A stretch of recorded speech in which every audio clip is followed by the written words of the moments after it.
बाक्सा आरो तामुलपुर जिल्लानि मार्टियार फेमिलि ना बिथांमोना 5 लाख अनसुंथाइ ना नैबे मार्टियार फेमिलियाव सोरबा आबसु आन्दोलन समाव मुभमेन्ट समावहाय रुंसारि जानाय ना मुंख्लं जानाय नखरफोरनि फेमिलि बा एनडिएफबि नखरनि फेमिलिफोरबो बा गुबुन गुबुन मार्टियार ना दावहा समावहाय मार्टियार मुंख्लं जानाय बै व्यक्तिफोरनि फेमिलिनि ना मोनसे स्टेटमेन्ट बा गोख्रों स्टेटमेन्ट होनाय तो बिटिसि चिफ बिथां प्रमोद बर' बिथांनि जायगायावनो समस्तियावनो जुदि बेफोरबायदि खिलिमिलि जाबाय थादोंबा होमबा गुबुन गुबुन डिस्ट्रिक्टना खिलिमिलि जायनि माथो गिदिर बाथ्रा नङा होमबा 100% जागोन आरो बिबो मोनसे थिक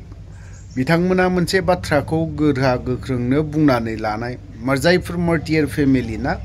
जों बुंनो थाङोब्ला जेसेबां खुंथायाव थानायफोरना बिएससि ब्लाबो बिटिसि ब्लाबो बिटिआर ब्लाबो नङा होमबा बिटिआर मा बिएससि मा सरि बिटिसि मा एके अनलि बिटिएडि नामखौ सोलायनानैसो बिटिआर होदों बिटिसिआ नामा थाबाय थागोन बेखौ आं बुंनाय राव नङा दे बियो अफ्रि बुंनाय राव नङा बियो स्वयं माबानि आसामनि चिफ मिनिस्टार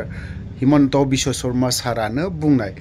बावहाय बिटिसिआ थाबाय थागोन नामा थागोन बियो सोलायनाय जानाय नङा किन्तु बिटिएडि बे नामा सोलायनानै गाबज्रिनायाव मख'नायाव बिटिआर जागोन होननानै बुंनाय बियो स्वयं आसामनि चिफ मिनिस्टार हिमन्त बिश्व शर्मा सारानो बुंनाय राव तो होनबा दिनैहाय बे बिटिएडिआव बिटिआरआव बा बिटिसिआव जोंनि जेसेबां खुंथायाव थानायफोर बिथांमोना सोमावसारना फैनानैसो दिनैहाय खुंथायाव थाबोजोबदों मोजां जा गाज्रि जा बिएससि एकर्ड मोनसे जादों बावहायबो मोनसे मोजां दावहा जादों दावहानि गेजेरजोंसो बिएससि मोनदोंमोन बेबो आं गाज्रिबो होननो थाङा बिएससिखौबो बावहायबो मोननैसो जोंहा जौगाथायखौ मोनदों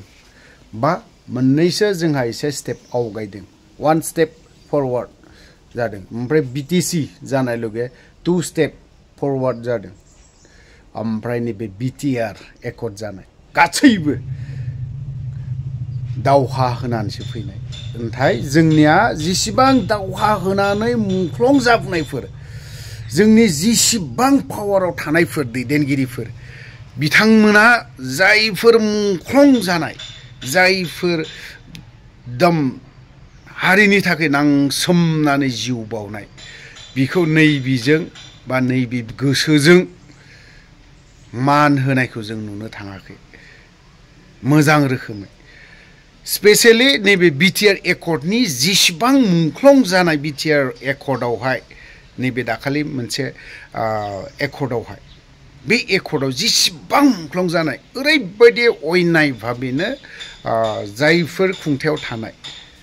ना प्रमोद बर' आरो गबिन्द चन्द्र बसुमतारी बिथांमोनाथ' रोजा बिगाब बिगाब सिलाइजों दावहा होबोनायमोन गबिन्द चन्द्र बसुमतारीया प्रमोद बर'आथ' ओरैबायदि बिखा बुयै बुयै सोमावसारनायनि बाथ्राखौ बुङोमोन इउजि ब्रह्म खायलें खुइलें जादलायनानै बाथ्रा बुङोमोन बिथांमोनाथ' सोमावसारबोनाय ना मुंख्लंफोरखौ मानो एफाराब दाम होनो बावदों मानो मान सन्मान होनो बादों जिखुनु मिटिङावनो 1 मिनिट मानो कन्डलेन्स खालामा इउपिपिएलनि लिडारफोरा सोरबाया फेरेंगायानो होन बिबोथ' हाथियार लाना सोमावसारबोनाय मानसि बिफोरबोथ' मानो कन्डलेन्स खालामनो हाया 1 मिनिट 1 मिनिट काउन्सिल जिरायनायावहाय जोंनि बिटिसि बिटिआर बिएससि थै होनानैसो मोननाय दिनैहाय थिक आरोबाव मा मार्टियास फेमिलिया दिनैहाय प्रमोद बर'नि हेंथायै बाथ्रा बुंफिननो गोनां जादों बे बाराव जुदि होआब्ला जों बिटिसि इलेक्सनावहाय गुबुन राहा लामा लानो गोनां जादों बेखिनि बाथ्राखौ मानो बुंनो गोनां जाखो बेयावथ' मार्टियास फेमिलि ल'सो होनदों बावहाय एनडिएफबिनि जायफोर मार्टियास फेमिलि बिथांमोनबोथ' थागोन आरो एबसुनि जायफोर मार्टियास फेमिलि बिथांमोनबोथ' थागोन बिएलटिनि मार्टियास फेमिलि बेफोरबोथ' थागोन आं ओंखायनो बुङो जायखि खुंथायाव थाया मानो जाय मार्टियास जानाय फेमिलिफोर बिथांमोननो माने फुरा फेसिलिटि होनो हायाब्लाबो हानायखिनिखौ सन्मान होनाया मोजां। आं पावाराव दं होननानै बा आं दिनैहाय खुंथायाव दं होननानै फुट्टानि खालामबा जाया,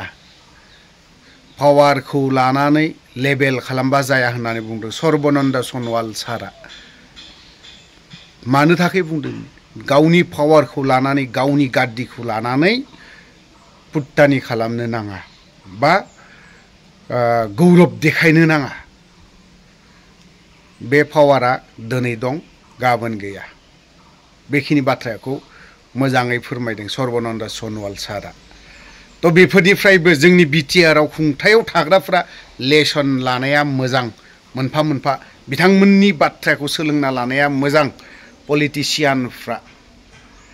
तो गोलाव बाथ्रा बुंनो सानाखै, बै मार्टियार फेमिलिनि माखासे बाथ्रा बुंनायखौ जों खोनासंनानै लानि। नैबे समाव जों बेखौनो फोरमायगोन, जोंनि बाक्सा जिल्ला तामुलपुर जिल्ला मुख्लं नखरारि आफादा गोबाव सम नैबे बाला अनसुंथाइ मोनगोननि आसायाव गोबाङानो नाजाबोबाय, नाजासेयावबो नैबे बाला अनसुंथाइखौ जों दासिमबो मोनफुंनो हायाखै। नैबे 1987 निफ्राय 2020 मायथाइसिम जि बर'लेण्ड आन्दालन सोमावसारनायाव जायफ्रा मुंख्लं जालांबाय बिथांमोननि बिमा, सोरबा बिफा, सोरबा बिदा बै बाला अनसुंथाइखौ नेयै नेयै दिनै जिउ बावलांफिननो गोनां जाबाय। बेखायनो जों खावलायगोन, दा नैबे सोलिबाय थानाय जोंनि सरकारा जाहाथे बड'लेण्ड आन्दालन सोमावसारनायाव जायफोरा जिउ बावलांबाय बिथांमोननि बाला अनसुंथाइखौ थाबैनो होनांगौ होननानै जों खावलायगोन। आरो जों बेखौनो फोरमायगोन, मानोना गोबां समनि गेजेराव बिथांमोना नोंथांमोननि खामानिखौ मावगासिनो दं होननानै बुंदों, नाथाय नै दाख्लैबावैसो जि बिटिआर एकर्ड दे जि फालिनाय, बे फालिनायाव जायफोरनो बाला अनसुंथाइ होबाय, नाथाय बेवहाय जों गोबांखौनो डाबल होनायखौ जोङो नुनो मोनदों। बेखायनो जायफोरा दासिम सोलिबाय थानाय गभर्नमेन्ट बा सरकार बिथांमोना बेखौ सालिजिराजि नायफिननो थाखाय जों खावलायदों। नङाब्ला जों माने गुबुन राहा लानो थाखाय जोंनि बाक्सा आरो तामुलपुर जिल्ला मुख्लं नखरारि आफादा मोनसे थांखि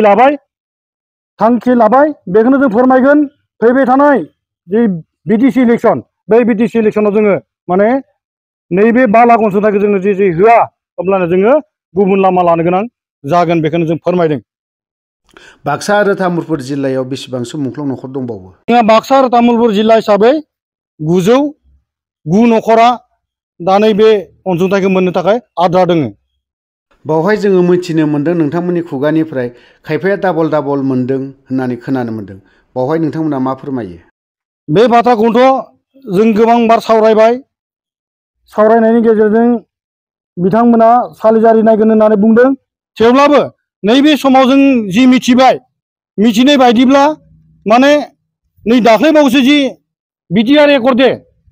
माने गोरोबथा सान, बै दिनखालि होनाय लिस्टखौ बिथांमोना मिडियानि गेजेराव फोसावाखै। सोर होनानै माने आगोलनि जि लिस्ट, बे लिस्टखौनो बिथांमोना लाफिननानै नैबे दा बाला अनसुंथाइखौ होनानै गोबां नखरानो माने डाबल मोनबाय होननानै जों मिथिबाय। बेयाव जोङो तथ्य दङ, थेवब्लाबो जोङो मुंफोरखौ मख'ला। ओंखायनो नैबे थांनाय जि बिटिआर एकर्ड दे बै दिनखालि राननाय जि लिस्ट, बे लिस्टखौ माने फोसावना होयो। आरो जायफोरा माने डाबल मोनलांबाय बिथांमोननि जि मोननाय रांखौ बिथांमोना मा खालाम, बिथांमोननि खामानि। थेवब्लाबो जों खावलायगोन जाहाथे फैबाय थानाय बिटिसि इलेक्सननि सिगां जुदि जोंनि बे बाक्सा आरो तामुलपुर जिल्लानि 909 नखरा जुदि बाला अनसुंथाइखौ मोनाब्ला जों माने गुबुन राहा लासिगोन होननानै जों फोरमायखाबाय।